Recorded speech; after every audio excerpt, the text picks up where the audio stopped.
Hi friends, నమస్తే. నేను శరత్.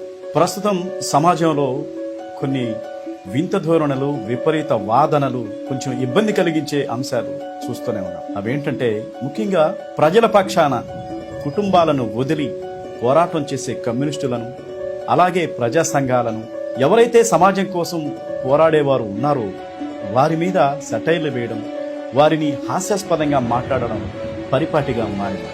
వాస్తవానికి ఇప్పుడు కరెంటు ఛార్జీలు కానీ, రైల్వే ఛార్జీలు కానీ, బస్సు ఛార్జీలు కానీ, పెట్రోల్ ఛార్జీలు కానీ, ఎరువుల ధరలు కానీ, నిత్యావసర వస్తువుల ధరలు కానీ, ఇంకా అనేక వస్తువుల ధరలు విపరీతంగా పెరుగుతున్న నేపథ్యంలో ఇవన్నీ సమాజంలో ఉన్న ప్రతి పౌరుడికి పెరుగుతాయి కాదంటారా?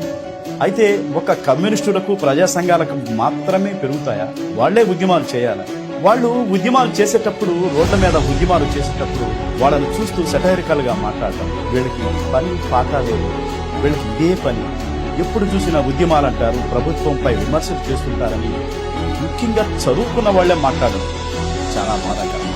ఈ సమాజంలో ఎన్నో సమస్యలను పరిష్కరించాలని వారు గుంపెత్తి నినదిస్తారు. ప్రజా సమస్యల కోసం పోరాడుతూ ఉన్నారు. అదేమంటే ప్రజల సమస్యల కోసం పోరాడే వాళ్ళని విమర్శించడం ఒక ఫ్యాషన్గా మారింది. మనమే మేధావులుగా, మనకే అన్నీ తెలిసినట్టుగా మాట్లాడాలి.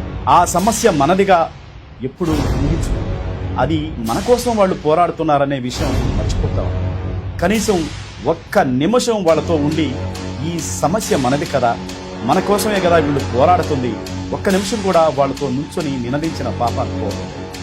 ఇది కరెక్ట్ అయిన పద్ధతి కాదు. మన కోసం, మన భవిష్యత్తు కోసం వాళ్ళు పోరాటాలు చేస్తుంటే వాళ్ళకి సంఘీభావం తెలియపరచకపోగా వాళ్ళని హేళన చేయడం ఎంతవరకు కరెక్ట్ అనేది నేను ప్రశ్నిస్తాను. ఆలోచించండి. ప్రజల కోసం, ప్రజా సమస్యల కోసం, రాష్ట్ర భవిష్యత్తు కోసం పోరాటాలు చేసే కమ్యూనిస్టులు, ఇతర ప్రజా సంఘాలను గౌరవించకపోయినా పర్వాలేదు, కానీ హేళనగా మాట్లాడదు.